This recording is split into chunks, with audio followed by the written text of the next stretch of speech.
Welcome to Boating Tips Live with MarineMax, your weekly chat about boating products, service, safety, advice, and a whole lot more. Join the fun by submitting your boating questions answered on air by our knowledgeable captains.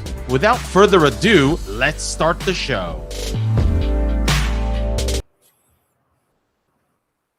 How's it going, everybody? What's up, Facebook and YouTube and everybody else out there? So here we are, in person, real life. We exist, and it's good to be doing this again. Glad to be a little bit back to normal and stuff like that, and actually have a real life conversation. And instead of dealing with two people's Wi-Fi issues, we're only dealing with one. Yep. So Keith's got the better Wi-Fi. Yeah, so the one here is definitely better than what you got down in St. Pete. So yeah, ours is pretty notorious down there, but it is what it is. You work through it.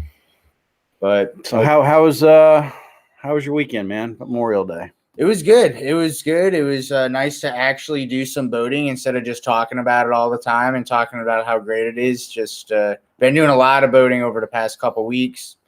As a lot of people know, well, obviously Memorial Day weekend, one of the biggest boating holidays of the year, comes with its own set of challenges. We're going to get to that in a little bit.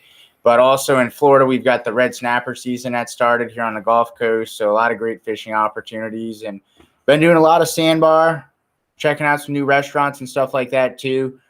And of course, doing some fishing. So it's nice to make the most out of your days off, which, days off, it is what it is. You're on the water when you're in the office, you're on the water on your days off. So, but yeah. Yeah, it looks like a pretty damn good red snapper bite, man. There's been, just go to the Facebook feeds, you guys all see it, but it's all, I don't think people are even long arming them. I think they're pretty decent size, red snapper, the freaking gag grouper, big old red grouper, the fire trucks. I know Brian Morgan runs out of your St. Pete store, man. He's been just killer size scamp, man. Big well. Scamp. No, that's definitely one of the things that I enjoy most about. I don't mean to catch any hate about this up in New England or something, because you guys have your time too, or you guys all have your seasons up north. But the thing I love most about the west coast of Florida, especially, and I know that pretty much the whole southern states deal with this, is from a fishing standpoint and a boating standpoint, there's something to do every single step along the way all year long, which we are fortunate to have that. But whether it's in the summertime, we've got our snapper fishery, our grouper fishery, which, you could keep and stuff like that. In the fall and the spring, you've got your kingfish runs. We're still have a strong tarpon season going on here. In the wintertime, we've got a phenomenal whatever fishery, whether it's for triple tail, hogfish, you name it, shallow water grouper fishing. No matter what day no matter what month of the year it is, no matter what weather pattern it is, there's always something to, maximize it. That's why there's guys putting, 300-400 hours or more on their boats every single year. Yep. And then, and you can switch it up too. You get, sometimes, you got to pay attention to the weather, and the weatherman's not always right. No. You load up, you get all your gear, and you start heading out, and the wind's blowing from the east, and it's really nice and pretty for the first few miles out. And, maybe look back, you might be surfing some bigger waves than you think. I got friends of mine that started to head out, and it's like, you know what? At least it's a longer expanded red snapper season this year. It's not just, a few days like they've done in the past. Yeah. And it's like, you know what? I'm going to wait for another day, turn around, and then they come back into Egmont or Passage Key or Shell Island or, up at Three Rooker, and you go and make a sandbar day out of it. Yeah. Especially now that, they red snapper, have come back huge, but it's like the last few years, they just had such the Marine Fisheries Commissioner, whoever was, they finally opened their eyes, but it was such a few days that people kind of take some unnecessary risks, I think, to go out there and target them, which now we got, a longer season. It makes it a little safer, I think. Yeah, there's definitely a special set of weather challenges that we face. We're going to get to that in a minute, just kind of what you and I see in the summertime and in the wintertime, just as far as staying safe. But first, let's welcome everybody. We got a few people tuning in. Yep. I'm Captain Nick Pavlakis from MarineMax in St. Petersburg. Of course, Captain Keith, world famous superstar, famous, signed his fair share of autographs in his day, right here at the motherland in MarineMax Clearwater, which is where we're coming at you today. And drop those questions down below. We're going to be talking about anything and everything. And it's just us, so go ahead, shoot from the hip. Like, hey, Tom Johnston's watching. I'm just checking on here, see who's here. He just popped in there and said, hey, guys. Joshua Anarelli is on here, and he's got a question for you. He goes, Captain Nick, what kind of boat do you have? I've got a lot of boats that I use, and I use my little brother's boat. Him and I have a boat together, and I actually just got a sweet iPilot trolling motor set up on there that Josh and I were trying out today. Oh, cool. Yeah, it's cool. Yeah. It's a game changer. Oh, man, that's got to be nice just to go out and hit spot hold or spot lock or whatever and hold you there. Yeah, so I was on the train for quite a few years of saying that it's cheating and stuff like that. But eventually, if you got the tools, use them. I mean, and like when you're fishing, like if you're tarpon fishing bean point or whatever, like there's a big difference between the guy still using anchor balls and the guy just spot locking it. Yeah. Like when they're moving down the line and stuff, and you got to move away pretty quick, or you might be kind of working with a tight area.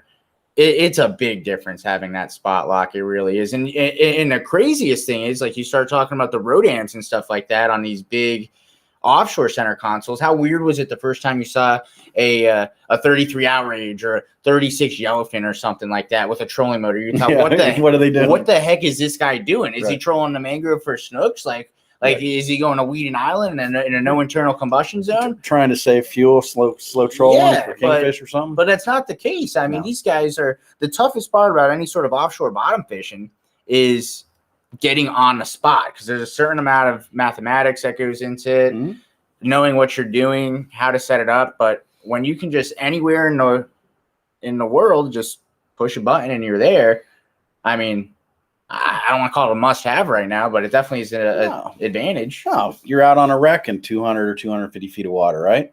Yeah. You're AJ fishing or something. I mean, you can roll up instead of, you're dropping the anchor and then you miss the wreck. And you're dropping the anchor and you're sliding back and your anchor's dragging and you don't get hooked up and you end up dragging it into the wreck and you screw the whole bite, or into a ledge or something like that, and you can screw the whole bite up. I mean, yeah, it's 250 feet of water. That's almost 800 feet of anchor line. Right. Not a lot of room for error. Right. Opposed to just pushing a button. Yep. So that thing's pretty cool. I went with I don't know if I'm supposed to shout out different brands. There's a few different good brands there. I went with a Minn Kota Tarova, which is not the auto deploy. It's the one that you do. So I just read some good reviews on that, and I'm excited to see how it works. Yeah. I went with a 24 volt system. I know there's some arguments, 24 versus 36 volt, and all that stuff goes way over my head. We've got a phenomenal electronics department. I let Don Ross handle all that stuff at MarineMax St. Pete, because I'll just mess it up. But the thing works great, runs great, and yeah, I'm excited to use it. Yeah, we've installed a lot of them here. They work great.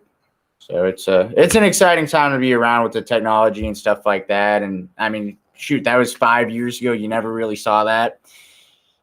10 years before that, you had like power poles and stuff like that just kind of coming onto the game. So it's pretty cool. Got Gabriel Gonzalez has joined us. He goes, cheers from South Africa, brothers. I'm looking to start my own cast from my pod. Any tips? Go figure it out, Gabe. Hey, man, speaking of Gabriel Gonzalez, the sales guy down at St. Pete, works with Nick. Yeah. All joking aside, congratulations, brother. You just delivered a 54 Aquila. So Nick's got one out there. Now Gabriel's got one out there. Beautiful yachts. That's something, man. You're going to be seeing a lot more of them. They're coming over, and we'll get them offloaded and get them put together and get them out to you guys.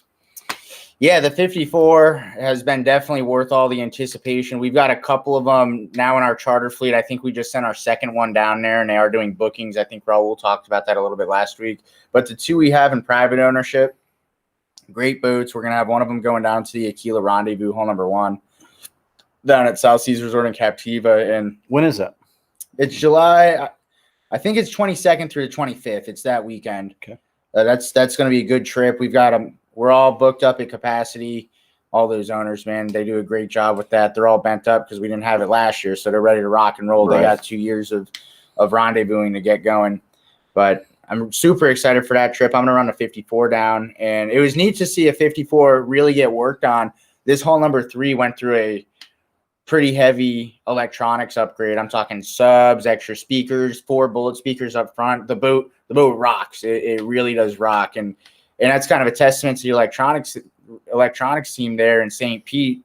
Boat hull number 1 and number 3 hasn't been, there's really not much to know about it yet. It hasn't been out for a while. There's no really precedent set on, hey, this is how you run this wire, even though there's great support from the factory. Right. This is how we installed that bullet speaker before. This thing came out rocking, super clean. Like everything looks factory on it. Not a single speaker looks out of place. And all JL audio. So, Ori, if you're watching, thanks for hooking it up, because we're starting to get a little bit more of that inventory in too. So cool to see these customizations coming.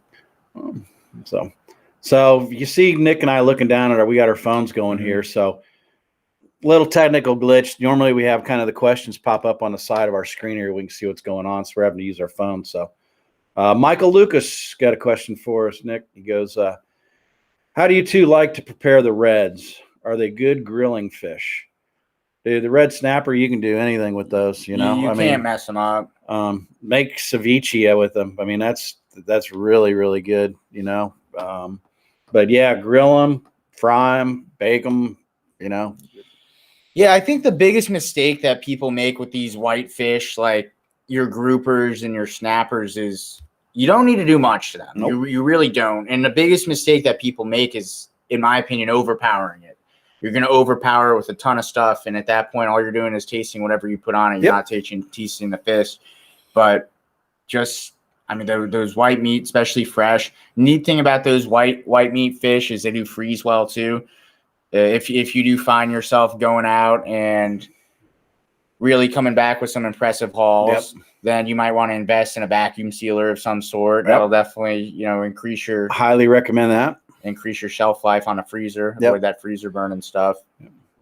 So like you're saying, that the grouper, the snapper, the like sheephead, good white firm meat freezes very well, as opposed to like kingfish or Spanish mackerel, even amberjack. Your amberjack, your oily fishes. Just take what you're gonna eat. If you're out there kingfishing, and throw a couple in the box and bring them home and make some fish spread out of them or something like that, because just basically bring home what you're going to eat then and there, are going to cook up, because they don't last well in the fridge or freezer. They don't. Another interesting thing with the kingfish, I know if you go out, you catch a 40-50 pounder or something, those big fish, they're not going to make as great of table fare as the 8 or 10 pounders that you catch out there. Like if you're going to kill a fish and harvest it, there's nothing wrong with keeping a couple 8 to 10 pounders opposed to dusting a big smoker. Absolutely. Just for trophy. Yep. But that's a good question, Michael. Yeah. Jeff Forcella, still loving my Sea Ray 310 in New Jersey. That's good to hear. And Gabriel Gonzalez comes back again. He goes, thanks for the shout out. How's red tide looking in St. Pete and Clearwater nowadays? I haven't heard any reports on red tide. Have you? So if you look it up, FWC, I believe it's FWC, they've got a great map that'll show the different zones and stuff like that. I think that and the toxicity levels. Exactly. So that's what I was going to say. So like I think in St. Pete, like there was like a couple little blips of like the yellow, right? Whereas like a few years ago, like it was all red, right?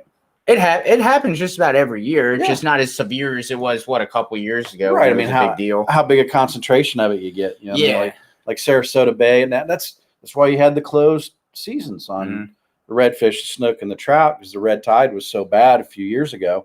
Now they're making such a great comeback, but and it's weird too. Like last year, like down around Bayway Isles, Tierberg, you go along and you run through like a little patch of it. You can feel it. You can feel it. You can feel it. You can see it. The water will be like frothy, kind of, you'll see some dead fish and stuff, like, and then you're out of it, and so, but it's the FWC site, I don't have it with me, but if you can find it, Yeah, just Google FWC red tide, and it'll break it down for the whole state and the concentrations of it and the outlook and the future forecast of it too, whether or not they think it's going to bloom or not. Yeah, it's a typical summertime thing that we'll deal with, but it'll go away. It's not going to. So Michael Lucas comes back. He goes, thought the bleeding out of the toxic water from Tampa was causing some of the red tide.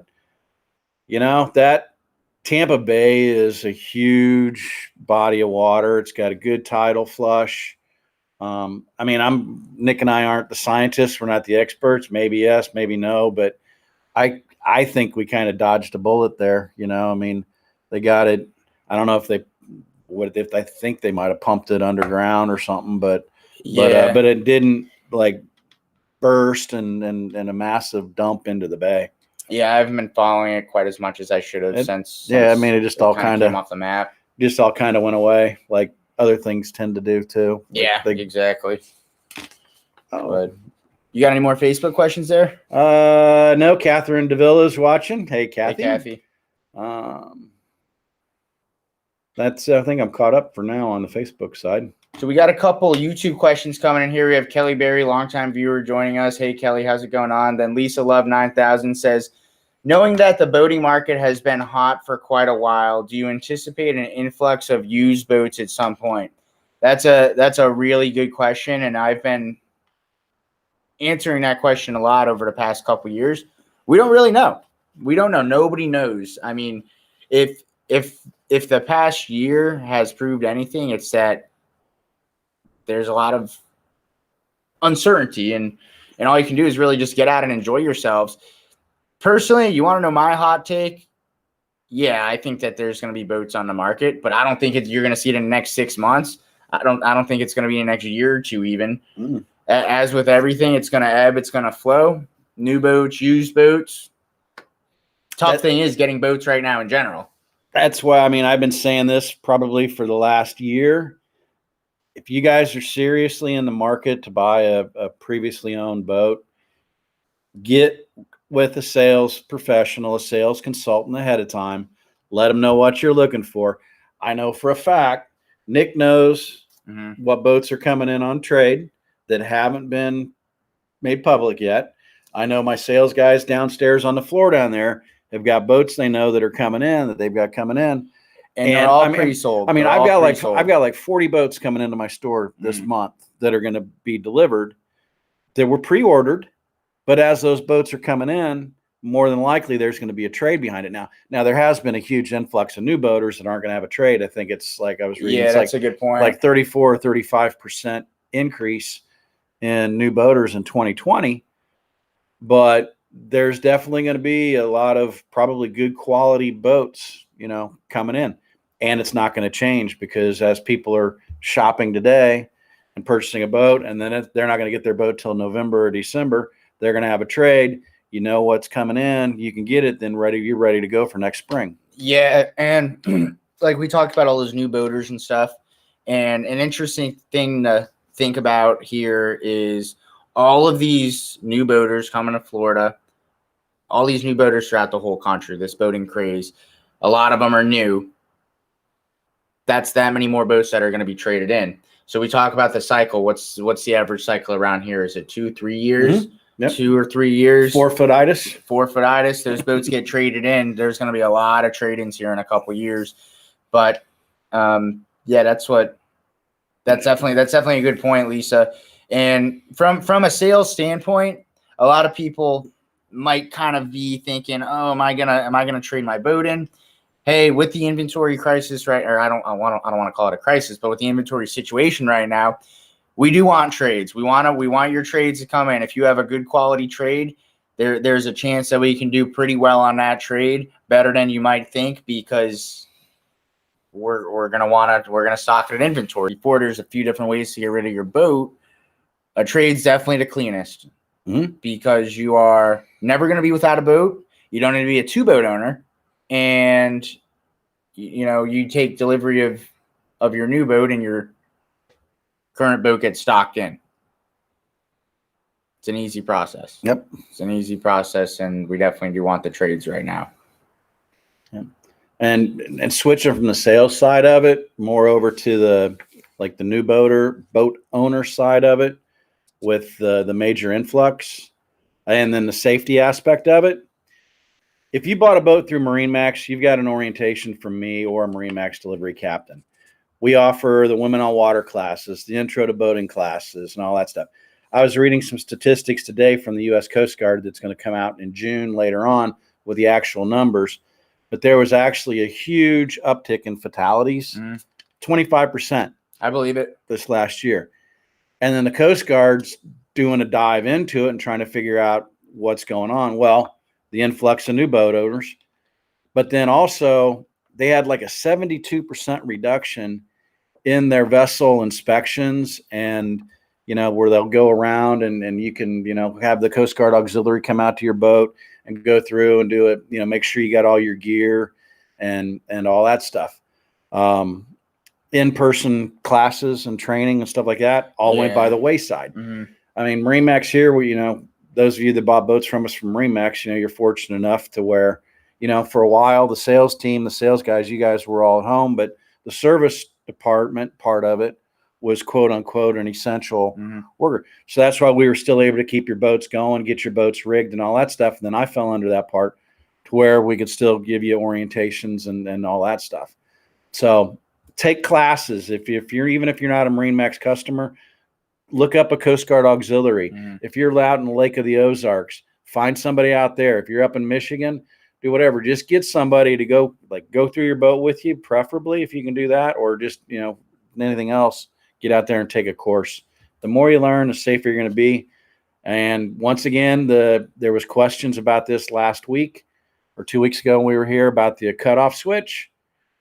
Boats under 26 feet operating in federally, not protected waters, but governed waters, you have to wear either the cutoff lanyard switch, if your boat's new enough that has one, which most every boat since 90 or something. I don't know. Everyone I've ever been on. But now they're also got the electronic ones, so you're not tethered to the boat. Those can all be retrofitted. So you'll have a key fob and it's got a thing here that says our thing ended, but that might be on here. Anyway, there's a key fob that if you get ejected from the boat or whatever, it works just like a kill lanyard. So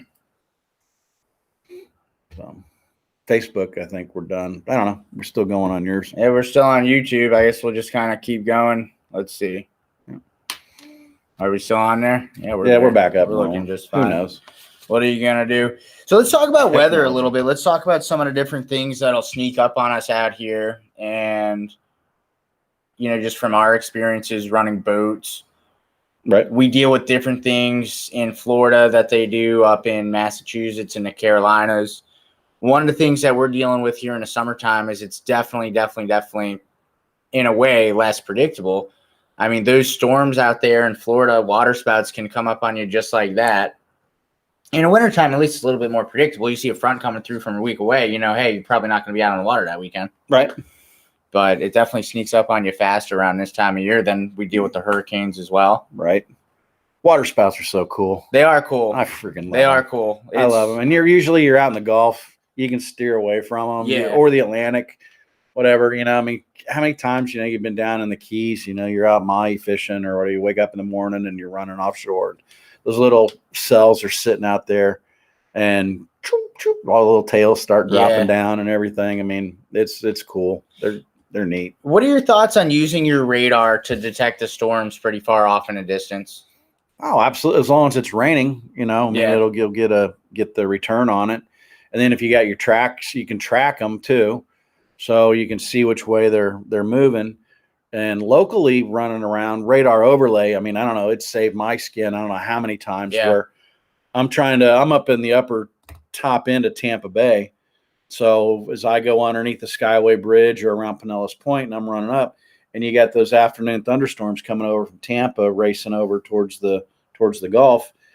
With the radar overlay, I can paint that radar picture right on top of my GPS screen right on top of my chart plotter. And I know either to put the hammer down and squeeze through a little opening, or you can back off, let this one pass, sneak in behind it. And it's just like it's a delicate little dance, but you can race around and go through it with the overlay on there. So if you've got autopilot, then you more than likely are going to be able to overlay your radar on top of your chart plotter. Yeah. Or if you got a heading sensor without autopilot, you just got to be able to, it's got to be able to coordinate and talk between the two. I just checked the Facebook chat, see if it came up again. But what are your thoughts on lightning? Obviously dangerous. You have any tips for staying safe, in a lightning storm or something like that, besides the obvious? Just try to stay away from it. It's the obvious answer, right? I guess. And then stay away from, you put if you got a bunch of carbon fiber rods and stuff like that, put your rod tips down, put your outriggers down. Try to, if you can, get yourself anchored up. You go down in a cabin and you get below deck. But then, that may cause other issues if somebody's squeamish or whatever. Yeah. And, if you'd have a tendency to get seasick, folks, don't go down in the cabin. Stay out on deck where you can see the horizon and look around and get fresh air. If you're on a diesel boat, that like nowadays diesel burns pretty darn clean. Yeah, especially with, wet exhaust. When I was a kid growing up and I worked in a dive shop in high school, and then we ran a charter boat or a dive boat out of Johns Pass. I mean, that thing smoked like crazy. You're going out there and you got the fumes coming over the back and everything else. So try to get up and get out of that. And then like with the divers we had, once we get anchored up, man, if you can get in the water quick, as soon as you hit that water, then all that queasiness and all that stuff just goes away. They say everybody has their threshold, no matter who you are. Yeah. They say everybody does. One day. I haven't found mine yet, but my wife gets sick. She gets seasick on a noodle laying at the sandbar. So that's that. I don't know. It just. So MarineMax just put a thing on. It seems we're experiencing technical issues on Facebook, but you can join us on YouTube. So there you go. Facebook's got some glitches. So we're going to keep going here on YouTube here for a little bit. Got some other questions to go through. Can you source used boats from other stores? Yes. So it doesn't matter if a boat is taken in on trade here in St. Pete, Clearwater, over in Texas. We've got access to the whole 9 yards, and you're going to get the same experience. That's just a good question here from last week. But I guess while we're still cruising through here on YouTube, what deliveries do you have coming up here in the next week or two that you might be excited about, that you might be? I'm excited about them all. Come on, man. Everybody, I got the coolest job in the world. He does. I get to meet people. They're excited. They're getting their boats. I don't care if it's that 13 Super Sport I was talking about earlier that came in shrink wrapped, or that 33 Outrage that they're doing. Chris has got a 38 Outrage in the showroom over here. He's been rigging. He's one of our senior techs, and right now with the inventory the way it is, we can slide that boat into the air conditioned showroom, and he can work in there. So he's loving that. But I got some Nautic Stars going this week. I got a 270 Sundeck going this week.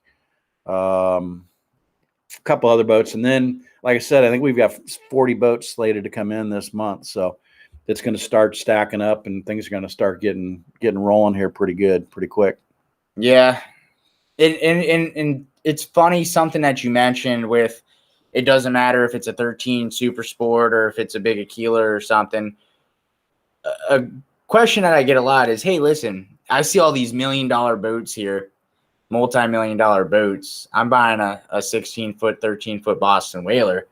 Am I going to get lost in the weeds? Or, hey, I know I'm not buying one of these yachts. And it truly isn't the case. And I know Keith will tell you. It's not our culture, man. Keith will tell you he's going to put the same amount of effort into that 13 Sport delivery as that Ocean Alexander delivery. Because we get it means just as much to whoever it is buying that little whaler. Yep. It really does. And the whole beginning of the process, rigging the boat on the service side, Keith delivering the boat, the same amount of effort goes into it every step along the way. And that's not a sales pitch. That's not a sales guy just talking out of his you-know-what. That's just the truth from working through the process. Yep.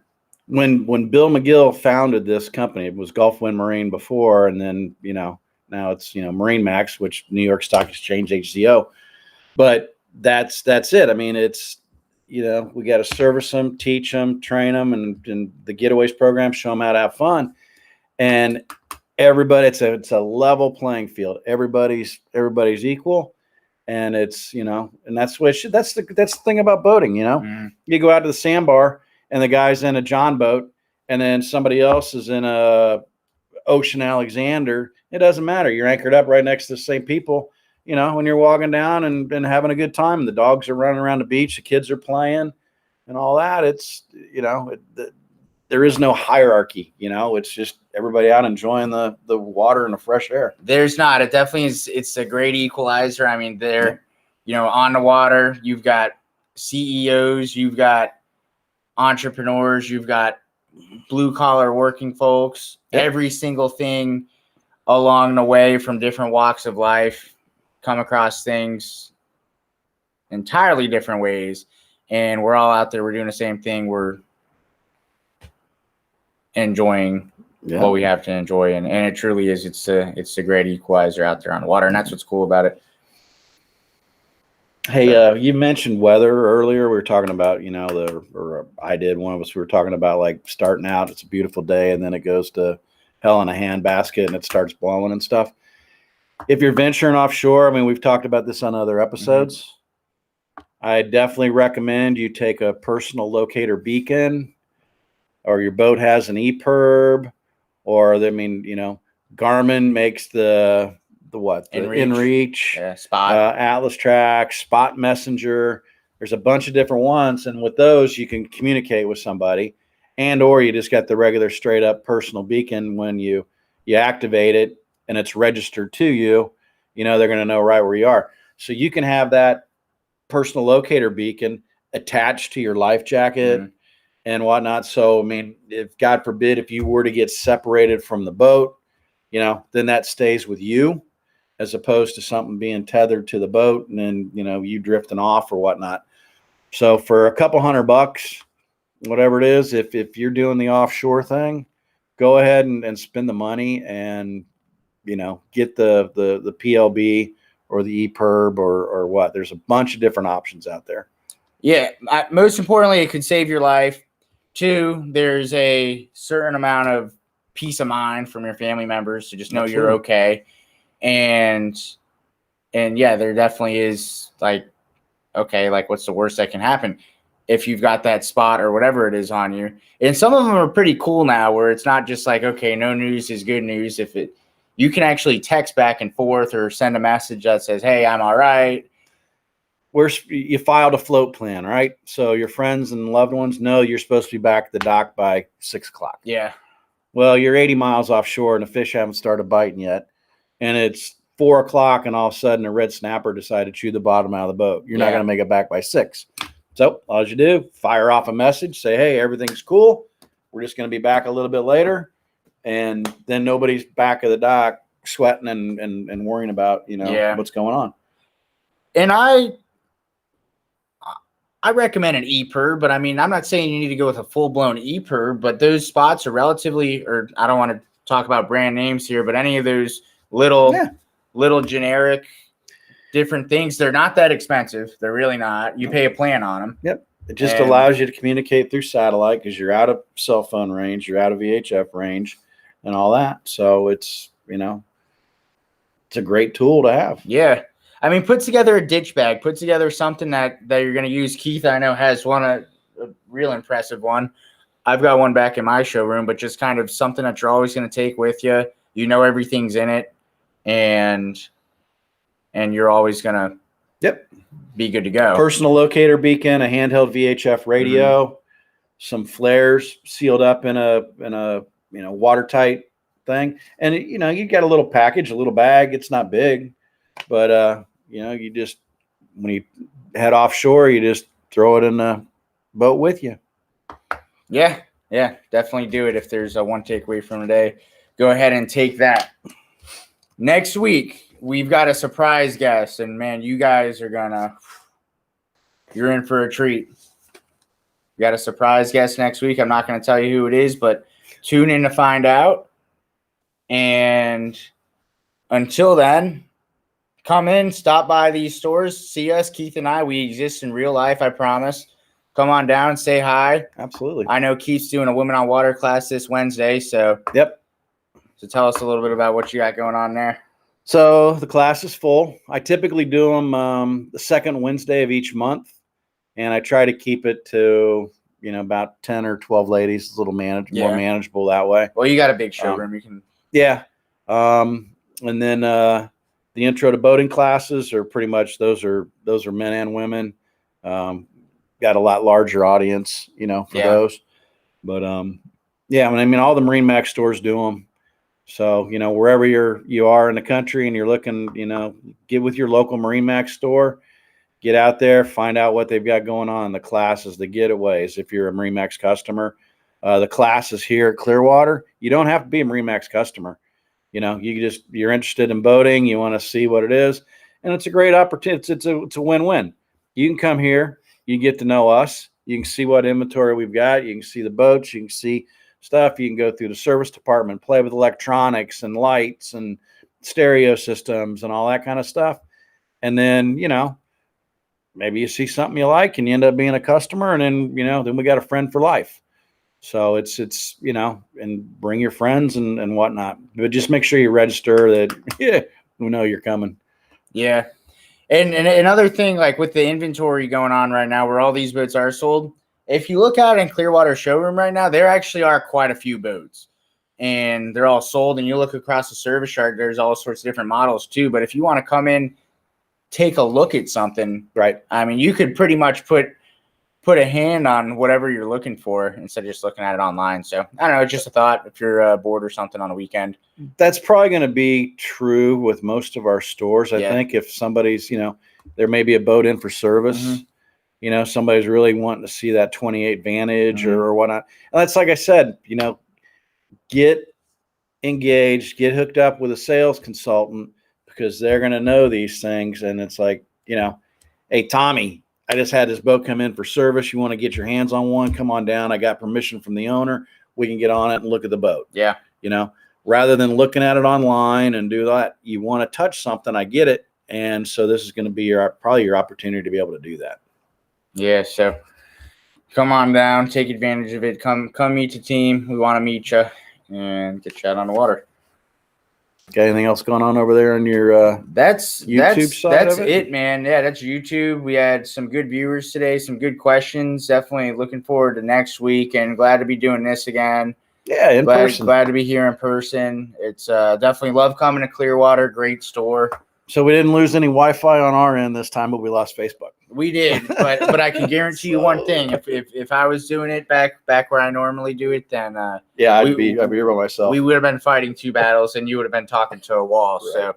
So that's that. But everybody can find us on Facebook, sometimes I guess, YouTube. You want to catch this stream? I know that you can catch the whole thing on iHeartRadio, Spotify, Apple Music, any of those streaming sites where you can find a podcast. You can find us there. Drop those questions that you have for us. Shoot us a DM, whatever it is, and we'll get to you next week. Hope everybody has a good week. Long week this week, not a short week like last week. Yep. And we'll see you out on the water. Be safe, everybody. Thanks for joining us. See you out there.